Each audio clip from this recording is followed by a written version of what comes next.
Hello and welcome to the Rask Network. What you're about to hear and see is limited to general financial information only. Please be sure to speak to your financial planner or refer to our financial services guide available at rask.com.au/FSG before acting on the information. Welcome back to the Australian Business Podcast. Today I am joined by Jordan. Jordan, how are you? Good, how are you? I'm good. That's good. We are in studio in Sydney today. We are. You bought the weather. It's freezing. I know. It is freezing. It is. I actually dressed for the weather last time I was here. You did. So didn't bring enough jumpers, unfortunately. There's no excuse for that, given where you live and it's, 0 degrees all the time? In the morning. Yeah, I know. But we've got a good one today. We're talking about the power of networking. We are. Looking forward to it. I think, I know for us when we started our business, that was one of the main reasons we generated quite a bit of work at the start. So I think it's so important. Yeah, definitely. And I guess all of those connections, whether they be personal connections or professional connections, really helps to grow your business. Yeah, 100%. And like the people you meet along the way are fantastic as well. Yeah. Sarah? Jordan, Owen, Daniel. Yeah, exactly. The four of us. Yeah, definitely. So maybe we could kind of dive into a little bit about how it worked for you guys at Grayspace and how you went about, was it personal, professional connections, and how crucial they were for getting you guys off the ground? Yeah, for sure. Start with the client side. So at the start, we tapped into our personal networks for clients, people that we knew were in business. We'd reach out to them and say, hey, this is what we're doing. Love to work with you. And we gained a lot of clients just by doing that. Yeah. We'd also go and catch up with other people in similar industries like mortgage broking. Cool. That really helped us grow and they would refer us clients. Another one that we used was a business coach. Again, he would refer us clients. So I think for the client side of things, it's super important. And also from the business side where you can meet other people that want to work for you. So in our industry, it's super hard to get really good talent. There's just not many people that want to be accountants anymore. But having a big network and all the people that we've met along the way over the last 10 years, LinkedIn is how we sort of keep in touch. You can then go to that network and try and get staff for the business too. Yeah. So I think it's not just from the sales side of things, but it's also from the business itself. Yeah. Interesting, because I know that you've said a couple of times in the past that it has been difficult to get talent in the accounting space.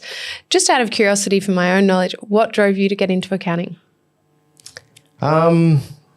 Interesting one. At uni studying accounting, and one of my oldest friends rang me and he said, do you want a job? I was studying accounting. And he goes, do you want a job at this place? I'll never forget, I was on the train and got a phone call. I was like, yeah, okay, cool. And I always wanted to do accounting because I always loved business. Okay. And I always knew that accounting was like the language of business. That's what one of my tutors said to me. So I love business. I love all things small business as well. My parents run their own small business, so I've been exposed to it since I was young.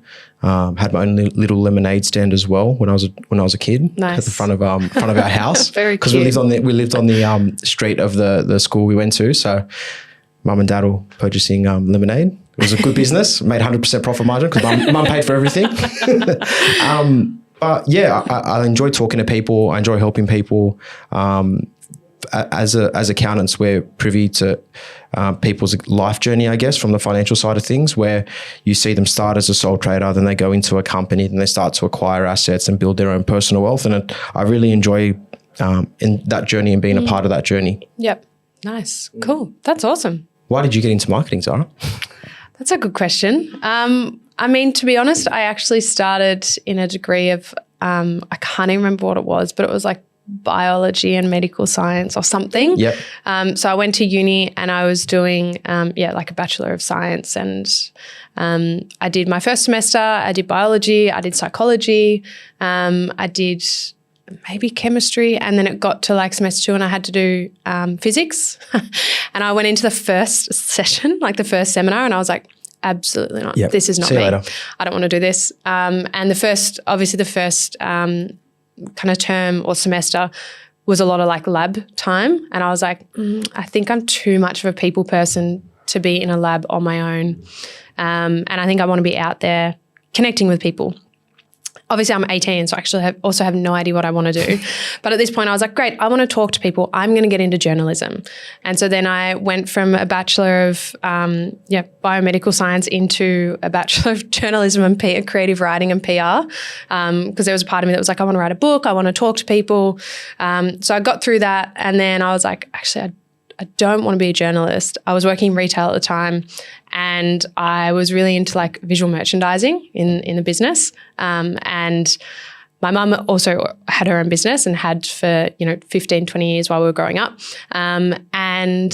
I think it just got to a point I was like, actually, I think maybe I can learn a little bit more about visual merchandising. And then I did like a grad cert in marketing. At the end of that was offered it was a 6-month course. At the end of that, you get offered to do a master's degree, and got the grades. So they invited me to do the master's degree. And then I did a master in marketing and Masters of Marketing. Yeah. Impressive. Here we are. Then I also did a master of primary teaching. Really? I wasn't sure if I wanted to do marketing forever.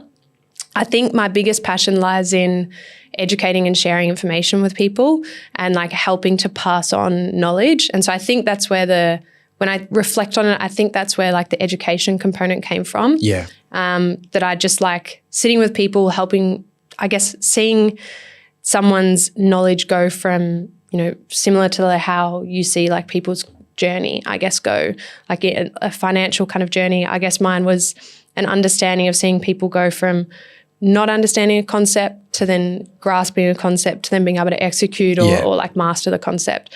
And so I think that's kind of, why I enjoy what we're doing right now and why I enjoy so much of what I do now in my day-to-day is because it is built around like how I can impact people and how I can be sharing my knowledge with people. So I guess it's not a traditional journey of how someone gets into marketing. But it was an interesting one, a fun one. For sure. I think it's just so important how networking can lead into opportunities. Yeah. Like you said, we met through Owen. I had reached out to Owen in a cold email on a Sunday. And now we've recorded hundreds of podcast episodes. Yeah. And now we've met you through Owen, and it just goes to show you how important that networking can be. Yeah. And I met Owen at a dinner party. Did you? Going away party. There you go. Yeah. There you go. So like it's so important to just put yourself out there and just meet new people because you can form new opportunities, build partnerships and support as well. Totally. Like I have a friend who is just started his own legal business, and like we just call each other, hey, got this quick question, what do you think? Yeah. And like out of I have a group of mates, and two of them are 3 of them are business owners, and like we catch up every Friday and we'll have dinner, and most of the time we're just talking about our weeks and like the issues that we've had, and like it's a brainstorming session. Yeah. So how great to be able to do that with friends, like the people that you've grown up with and you trust anyway with your life and like your life decisions 100%. And you would want to talk to them about this stuff. But then you can also kind of take that conversation to a next level and have a really, I guess, business oriented, but also still a very personal conversation with them and get their feedback and their insights. 100%. I mean, last Friday, Simon, one of my mates, he listens, and we're talking about Zapier integrations. Yeah. We went to the pub to have a beer and some food, and we're talking about Zapier integrations. Nice. And the new software that he's using, but it's awesome.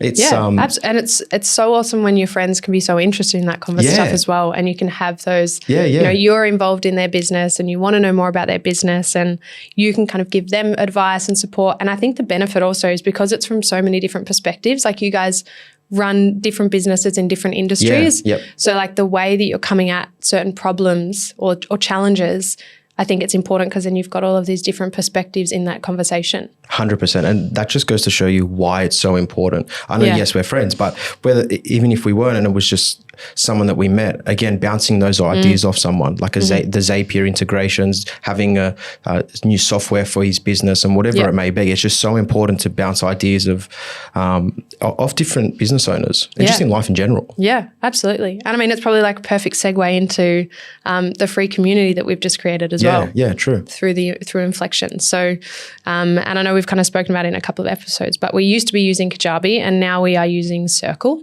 And one of the benefits of that that platform is that we have a free community available. So essentially, if you're a business owner or you're just someone that's generally interested in business or you're wanting to start your own business, it's a really great place to jump in, connect with like-minded business owners, people that are also kind of following that solo or that entrepreneur journey. We share a bunch of resources in there as well. So free templates for you to use for your business. It's a really great community. There's a lot of business owners in there now. Yeah, it's growing. I can't even remember. Yeah, it's growing very quickly. So we'll have a link in the show notes where you'll be able to sign up. And I think we want to start even having a once a month, maybe live Q&A, so business owners can ask us specific questions. So definitely jump into it, sign up, and we'll see you in there. Now, I know we've already spoken about why networking is super important. But what are some ways that we can expand our reach if we don't have a big network, and how can we connect? Yeah, I mean, I think you went into LinkedIn. I think that's a really great way to do it. Yeah. And it can be through manually finding, potential clients or potential kind of advisors. So just searching for people, finding peers within your industry that do the same thing, or that people that do something that you're aspiring to do, connect with them, follow their content, engage with their content, start to build a digital relationship with them. Yep. And then obviously that kind of goes hand in hand. Then if you start to grow your own presence and your own kind of digital portfolio, you can bring people into that as well, and they can start engaging with all of your content. Yeah, 100%. I think you want to identify what you want to achieve. Totally. And then be proactive. You're not going to be able to just sit around and hope to expand your network. So I think it's super important that you get on the front foot and start to build those connections. I know there's a few different types of networking that we've spoken about. How do you see the different types of networking, and what do they look like? Yeah, I mean, I think we've kind of just spoken about online, which we'll dive into a little bit more, but in-person networking, I think is a really good one. Yeah. And one that I think maybe we forget about a little bit unless like an event pops up or something like that. But I still think they're so important because there still is nothing like a face-to-face interaction with somebody. Yep. And so I think whether it's like a conference that you go to, whether it's like a summit or a seminar or an event, whether it's a local meetup, I know in the marketing space, there's a lot of like social media kind of groups, whether it's like there's a lot of Facebook groups that offer like marketing meetups, and it's just like a coffee. There might be like 50 people in the chat group, and the owner or the founder of the chat group just says, cool, this day, this time, we're going to be here. Come if you want to come. Yeah. And it's just an awesome way to, again, connect with people, similar age group, similar demographic, doing a similar thing. Maybe they run their own business. Maybe they also run marketing agencies. Maybe they're doing it freelance, or they work in an agency and they just want to connect with other people doing the same thing. So I think in-person events is still massive and so valuable. Yeah. Right? Yeah, I agree. On the in-person events, I know, Owen, last year we did the Rask Roadshow. So that was really good to see all of the community get around it, and you're interacting with people there. You're having chats during the breaks and you're building new connections. So I agree. I think in person, you just can't beat it, especially those conferences that we did with Owen. I thought they were awesome. And I think as well, like professional bodies. So I know you mentioned that the marketing chats, but if you're a member of, as accountants, like Daniel's a chartered accountant, and there's a group of chartered accountants, and they have their chats and their catch-ups, and they'll talk all fun things like tax. So it's going to these networking events, because if you ever come across a problem that you're not sure how to solve, you can reach out to, again, that Facebook group or this group of people to try and get an answer. And I think people are really receptive to that, because it's all about giving in these types of communities. So I think that's super important. Again, professional bodies, but I don't think it's just professional bodies. I think whatever industry you're in, I'm sure there's a group. Yeah, master builders. Yep. Like you said, marketing. And if there isn't, Make one. Yeah. Create one. Yeah. It's an awesome opportunity for you to start building a network. And I guess if you're going back to a few episodes ago, we spoke about like building kind of yourself as a person of influence or a person of authority within the space. Yes. Creating one of those groups is a great way to do that. 100%. And you can start to build them out on social media, Facebook, like we spoke about. And then if it gets big enough, you can move it to a platform like we have. Absolutely. Now, I think it's also important not just to network in your industry, but again, in different industries, to lean on other people's areas of expertise. And again, that example I used before with the solicitor, we refer each other work. If we have any questions, we can bounce them off each other too. So I think it's super important not to just think, okay, I need a network in my industry. Again, broaden your horizons. Whether it's local, whether it's global, given technology now, it has become a lot easier to expand into different areas and different continents even. So yeah, I've got a really good friend actually, which started as, I guess, more of like a professional connection. Was before I got into marketing, she was already working in marketing, but in research, so quite different. But before I jumped into it, I was like, oh, I don't know if I want to do agency. I don't know if I want to do in-house. And we kind of caught up, and that was, God, like 6 or 7 years ago now. And since then, we've done like a really wonderful like skill swap. So she has built quite a few businesses, and I've helped her with like the digital marketing component. She's helped me with like mentoring as I've kind of grown through my career. And it's been just this really wonderful that now when something really fantastic happens to each of us in our own business, we call one another or we text one another, and we're one of each other's sort of first person to, I guess, share great news with, and it's just like, hey, I just wanted to reach out and just let you know this really amazing thing's happened. And we're just such big champions of one another's work. Yeah. And it's so lovely. It's just such a nice way to, now we are also really good friends. But it started in a very professional kind of space, and it's just kind of shifted over time.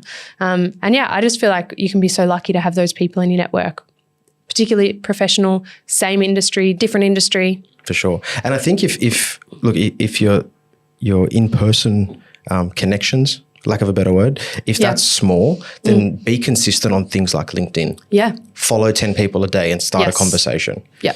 Make it a non-negotiable as just part of what you do every day, or even if it's once a week, but be active in what you're doing. And whether that's, again, it's people in industry, it's potential clients, whatever it may be, it's about building out that network so you can position yourself as a person of authority. Yeah. Person of influence. Person of influence, yeah. Daniel Priestley talks about it a lot. Yeah. And I actually got that book delivered, Lead Magnet. Yeah, good. So how do we come across that? Daniel Priestley is someone that we've kind of been following for a little while, and he does a lot of seminars on how to become a person of influence within your space. And part of his Lead Magnet is you fill out this survey online. He gives you a score based on, all of these things. Have you written a book? Do you have a podcast? And then you get a score at the end of it. And then based on that score, part of the Lead Magnet is you can get a free book, which is his How to Become a Person of Influence. And it's got like your step-by-step guide.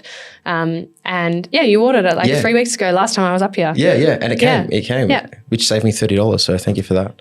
Thanks, Daniel. Because I was going to buy it and then you did that. And I thought, great. So that's on the list of things to read. When we're building and maintaining relationships, why is it so important that we continue to nurture these relationships and these networks, I should say? I think with everything, like your first impression is so important, as always. But I think for me anyway, it is kind of that follow-up that becomes really key. Yeah. As in like that, not just that first conversation, but if you've gone to someone and you've said, hey, I really admire the way that you speak, or I really like the content that you put out, or I think your brain's incredible, I really want to connect with you. And they've kind of come back to me like, absolutely, let's do it, let's chat. And then you don't follow that up, it's, dead in the water. So I think it's really important to nurture that relationship, to stay in touch, have follow-up meetings, engage with their content or just kind of have conversations with them. Because it is, I guess, the more that you kind of nurture that, the more you're going to get out of that relationship as well. For sure. And I know now there's all these AI tools where you can send out 100 requests. But at the end of the day, if you're not following them up, then people are going to know. Absolutely. You can't ask to get on a call and they say sure, and then you just don't respond. Yeah. So again, it's about showing that genuine interest, and that's how you build those long-term relationships. You need to build trust, and otherwise you're just going to be one of those 1,000 or 5,000 connections that person has, and it's going to mean nothing. Yeah, I think so. It's not just a numbers game. Again, it's about building those genuine connection and showing interest as well. Yeah, and that mutual support. Yeah, as well. 100%. And if you want to go even deeper, like you can have dedicated notes on the people you're talking to and what these interactions are. I mean, we do that for the sales side of things when we're speaking to potential customers. So there's no reason you can't do that when you're trying to build that network out. If it's one of the main focuses, put the time into it. And again, when you're posting, if it's on LinkedIn or Instagram, being that person of influence, you want to provide value as well to your network. Once you've had all those LinkedIn connections and made those connections, whether it's LinkedIn, Instagram, provide as much value as possible and support as possible as well. So they can lean on you if something comes up. absolutely. I think that's so important. So, yeah, I mean, you've said that you've done a little bit through Grey Space, and you did particularly when you were starting up. What are some of the effective strategies that you have used? Going out and having coffee with someone. Yep. And it's like the most old school way of doing things, but it works. Again, because you're building a genuine connection. It's not just, oh, hey, I want your business done. Come in and we'll have a chat. I mean, I've had those before and it just doesn't stick. Like there's just a sales stigma. And 9 times out of 10, I went to a lunch with a broker and a lawyer. We spoke about work for 5 minutes and the rest we're just talking about normal, like things that you and I would speak about, anyone would speak about, who's a friend or whatever. It's just about being a real person. So I think that's really important. Just show that you're a genuine person and you're a human and you're not just there for work. Yeah. Otherwise, if that's how you try and build all of your connections, it's just, you're not going to be seen as genuine. They're going to be seen that you're there for a reason, and that's just to get work if that's the reason. So I think it's about, going out in person, especially now there's no COVID, there's no restrictions, there's really no excuses not to be able to do that. And if you're not comfortable, just put yourself in uncomfortable positions. Yeah. Yeah. Because it's the only way you're going to get better. Even if you bomb out the first 2 meetings and they're a nightmare, it doesn't matter. You'll learn from them. Yeah, you will. And maybe just, just put in the calendar, I want to go have coffee with one person a week or whatever it will be. And you will definitely build your network. Yeah, absolutely. And, you don't get any further, like everything that's gotten you to where you are now, whether it be in your career or your business, everything that's gotten you to this point won't get you any further. Yes. So it's like you have to step out of that comfort zone. You have to kind of take the risk and kind of take those next steps. And the benefit of being uncomfortable means that you're doing something new, and so you're learning, which I think is really important, particularly in business. Yeah, 100%. And I think that's just one of the many strategies that you can use. And I know I said that a lot of the times it's not talking about business and what you want to get out of that person. Although you do want to have a quick 10-second elevator pitch. Like, this is what I do. This is the people we help. Craft your origin story. That's Colin. All of these guys that keep popping up on my Instagram now. Is it Colin Boyd? Yes. Yeah. So again, have that quick 30-second or a minute of this is who I am, this is why I do what I do. And then just be a human. Don't be a robot. Yeah. Like absolutely. I know it is, it's funny, but it's just happens all the time where you have these interactions with people and it's like, oh, I can't connect with you. Like you just, again, just like talk to them like you're talking to a friend. Be human. And I think a massive thing as well is like ask questions. Yeah. Everyone, the way that you're kind of going to get anywhere with anyone is just ask questions, because that's, people like to talk about themselves. Yeah. And not in a sense of like they want to talk about themselves, but just that it gives them something to talk about, right? So it's like if you can be the person asking those questions and then not thinking about what your next question should be, but actively listening to the conversation and the response that you're getting, because that will really help to create this really genuine relationship. Is if, maybe you had 5 questions that you wanted to ask this person when you sat down, but you got 2 questions deep and the conversation started veering in a different direction, doesn't mean it's not a great direction. Yeah, that's right. Like really, if it's going in a direction that's really valuable, then throw the other 3 questions in the bin and start going in that direction, and make sure that you're actively listening so that you can engage and have a really genuine conversation. Yeah, I agree. And when you're having these chats and you're listening, again, I don't think it's a bad idea to take notes to remember what you've spoken about with this person. Totally. Like if that's the main goal, invest the time into building the connections, and that's what's going to help you grow. So in terms of, I know we've spoken about some tools already, but the main one for me will probably be LinkedIn. What about yourself? Yeah, LinkedIn. Like Facebook groups are still really great way to kind of leverage different kind of tools. Yeah, all of it. Yeah, for sure. I think, like I said before, it's probably really important to have some type of elevator pitch, quick 10-second, 20-second summary, practice it so it does feel natural. Yeah. You don't want it to be scripted and you don't want to be like a robot. Yeah, no way. And I think it's really important for people to know that like any industry can do this. Like if you were to think that, networking doesn't apply to me. Like my husband's a music producer and he owns a record label, right? And he has been kind of networking in his industry for, the 14 years that we've been together.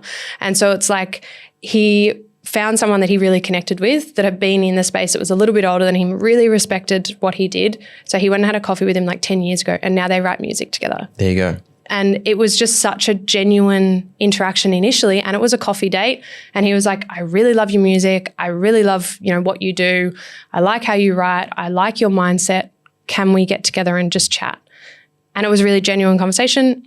And 10 years later, they're still really good friends. And so it's like, yes, it's obviously very applicable in the professional services industry, but it's so applicable everywhere else. Well, I'll give you an example of the trade space. Again, referring to my two mates, both of them are plumbers. And again, not everyone knows everything, but if one of them comes across a job they don't know, I know that one will call the other. And then if he doesn't know, there's 6 other people he can call. Yeah. So I think it's so important just from a service delivery standpoint. Totally. Like, because if you come across something you don't know, you need to have someone you can call to get the answer. Yeah. So I think it's so important there as well. And you're spot on. It's not just professional services, any industry. Even if you're in e-com, my ads aren't converting. Okay, do you have someone in your network that you can call? If it's not if they're not using a marketing agency and you're doing it yourself, is there someone I can call for my emails? These emails keep bouncing. Why do they keep bouncing? Like, can't stress enough that it's not just about getting clients, but it can also be about service delivery. It can also be about getting more staff. It can also be about getting finance if that's what it's about, if that's what you need. So it's super important not to just have that pigeonholed mindset that it's only about getting leads or it's only about signing customers or signing clients. Maybe you're in the e-com space and you want to launch a new product, but you don't know how to collect customer, you don't know how to do research, or you don't even know what product you should go with, or you're wanting to do some rebranding for your website. Reach out to people, 100%. Connect with people, find out what other business owners' journeys have been. Maybe someone sells 10 products online and you only sell 1, but you want to get to 10. Have a coffee with them, find out what their journey looked like. Yeah. See if you can learn from the mistakes that they made so you can avoid them. 100%. But then you can also kind of share your ideas, and they can, as someone that's maybe more experienced in business, they can give you some support, and then in 5 years' time, you can do that for somebody else. Exactly. It's so important. And look, I know we're talking as if it's super easy to just go up and strike up these conversations with people. It is difficult. But again, I just can't stress enough practice and try to be comfortable with being uncomfortable. And if you're shy, if you're an introvert, again, just start off small. If it's LinkedIn, maybe start off with LinkedIn and having extended conversations there. And then you can move to those in-person conversations just so you feel a bit more comfortable, because it can be very confronting. Absolutely. You're reaching out to someone that's, if they're in your industry and they have 20 years more experience, that can be confronting in itself. Yeah. And then if you're an introvert or you're a bit shy on top of that, that's a very difficult thing to do. So I think if you can build a lot of rapport online or on LinkedIn, whatever the platform is, before you have that in-person meeting, I think that can make a really big difference. Yep. Any tips for if you're shy or introverted? I mean, I think that's really great. I actually last Thursday went to, in kind of where I live, the local kind of council does like a business quarterly kind of business meeting. You told me, and it was great. I kind of went to it being like, I don't know who's going to be there. I don't know if there's going to be anyone kind of in my demographic.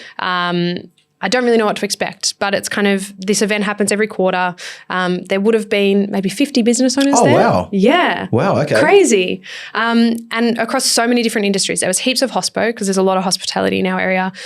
So it was also really great to find out all the new, wine bars that are opening up, but then also connecting with the people that are opening those wine bars, the business owners. There was like an SEO specialist there. I guess there was people that owned like a greengrocer. So again, it was just like a really great way, real estate agents, lawyers, really great way that, we kind of just were like, let's just give it a go. Yeah. It was like a $15 entry fee. You got a drink on arrival. And there was like a panel of 3 or 4 speakers that were sort of talking about their journey in business and some of the challenges and tips that they've come up against. So again, you could kind of go to something like this as someone that maybe isn't really ready to contribute, but to just learn. Yeah. To sit there or stand there in our case. But it was at a local wine bar. We all kind of, obviously it was big enough to hold that many people, but we all kind of stood around and listened to this panel. It was broken up into different sections throughout the night. And you just learn about people's journeys and the mistakes that they made and some of the tips that they have of, ways to be successful and have really, optimized days essentially. It doesn't, sometimes if you're not quite ready to have the conversation, it can just be about existing in a space where those conversations are happening.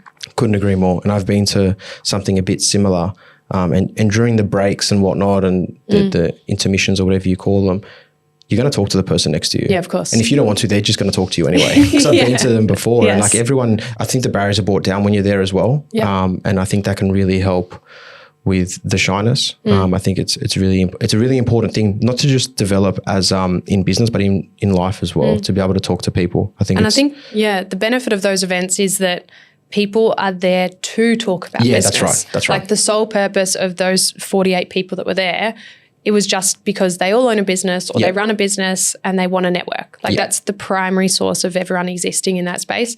So it's in terms of trying to have to spark up like, you know, more conversation or like more colloquial kind of chat, you don't even have to go there. You can just be like, oh, what do you do? Oh, what's your business? Oh, how long have you been around for? Oh, cool. That sounds great. Like, what are some of your challenges? What are you doing right now? How do you want to grow? Are you growing? You know, and it just becomes this really organic conversation about business that over time, you know, maybe you then go to the next one 6 months later and you can engage with them again and you see the same people and then you start to build those, again, going back to like nurturing those relationships. It can be it's a slower burn, but obviously that's people immediately within your community that if you don't have someone in person in your community and you don't quite have the nerves or the confidence to go out cold and connect with someone. Those events can be a really great place to do it. Also, another reason I like these events and the in-person things as well is because there's none of the tall poppy syndrome stuff. It's like you can just speak freely and there's no judgments. Whereas if you speak to certain people, if they're not business owners or whatever, they could be thinking, oh, this guy's or this woman's or whatever. So I think it being in that space with those people and that mindset, you don't have to be worried about any of that stuff because that's a real thing. No, absolutely. In Australia, it's well known that everyone's got tall poppy syndrome. So I think it's a really good space. That example you just gave is fantastic. And I know everyone's busy. No one's got time to do anything, but I think it's really important to make that part of even if it's once a month. Absolutely. Try and find one of these meetups, whether it's online, in person, ideally in person, I think anyway. I think especially if you want to get over that shyness and being an introvert, in person will help with that. It'd be difficult. It'd definitely be difficult, but it'll help you overcome it. I think maybe make it something you do once a month or once a quarter. How often does that community? So they're every quarter. Okay, cool. But they do, you know, then when a new business opens, whether it be a real estate agency, whether it be there's a new hospitality, there's a new wine bar opening up or whatever, then that whole community of 48 people that know that that's happening in advance show up on opening night. Yeah. Do you know? Because they're like, oh, well, I know that, you know, this Friday, that's fantastic. Literally this Friday, that wine bar is opening up. And so there was like a group of us at the end of it that were like, cool, we'll see you on Friday. And they're like, no, you don't have to. No, we'll be there on Friday. We want to be there for your launch, you know. So then it's a way of you then start championing businesses in your local area too. And that again also helps to start break down those barriers. And, you know, maybe if you need a bit of extra support or you want someone to come with you, invite a friend. Yeah. Maybe they have a business. Maybe they're just someone that's like super chatty. My husband is super chatty. He can make friends with anyone. Perfect. And so anywhere that it's like a networking thing, I'm like, come along. Because I know that you'll start a conversation with someone. And then I just have to get words in. Makes it easier. Yeah, absolutely. And I think, again, building on taking someone with you, it can help with that fear of rejection. Absolutely. Because you're not just going to be standing there by yourself. You're going to have someone sitting there with you. And I think that will really help you build confidence. But again, I think in order to overcome that fear of rejection, you're probably going to get rejected a couple of times anyway. And you're going to have to just build on that. It's difficult, but again, if someone doesn't respond or if someone doesn't want to chat, then that's fine. That's fine. I think a tip that I have to overcome these things we've been speaking about is just be a really good listener. Ask questions. Don't talk about yourself. People love talking about themselves. So just ask them everything about themselves and you should be fine. And I think also knowing that everyone has been through this. That person that you're reaching out to have that initial conversation with has also reached out to someone that, you know, didn't respond or they had their first meeting and it was an absolute bomb, like it didn't work. Their conversation was, you know, cruddy or it didn't flow or whatever. So I think it's really important and sometimes can be really assuring to know that you're not alone, you know, and I think that's something that I guess it goes into the power of networking and building connections is like it can be a very isolating journey as a business owner, right? Particularly if you're doing it alone, if you're a sole proprietor or you're an entrepreneur and it's just your business, it can be really hard. And so I think knowing that like anyone else that is also a sole proprietor or an entrepreneur or runs their own show has also felt those feelings. Yeah, 100%. And I think to just build on being an introvert or that fear of rejection, it's not just networking. I think networking is actually a really good stepping stone, because once you're comfortable with that, if you're client facing and you're talking through quotes and proposals and pricing, you're going to get objections. Yeah. And sometimes they're not fun. And if you just go, oh, too hard, I'm not doing that, you're never going to grow your business. You have to be okay and be comfortable having these networking chats, because they're so much easier than having a sales chat where someone's trying to haggle you on price or isn't happy with something. And I think doing networking can be a really good stepping stone for that. Yeah. Talking to random people. Definitely. Super important. And I think in terms of measuring networking success, how do we know if we're doing our networking, whether if we say we're going to do it once a month, once a quarter, how do we know if it's working? Great question. I think defining what success looks like for you. Yeah. Like, what are your goals that you want to get out of this event or this link, these 10 people that I'm connecting with on LinkedIn? Yeah. What's the purpose? Why am I doing it? And if I am successful, what does that mean? What will I have at the end of it? Whether it's like that you have another, like, you know, a +1 follower or whatever it might be. Yeah. Or maybe you have a coffee date locked in. Maybe I'm going to reach out to 10 people and I lock in one coffee date. That's success for me. Yeah. You know, and I think that that's really important to know what's working. I would say that, yeah. I mean, would you add anything else to that? Yeah, I think that I would do that too. I think setting objectives is super important.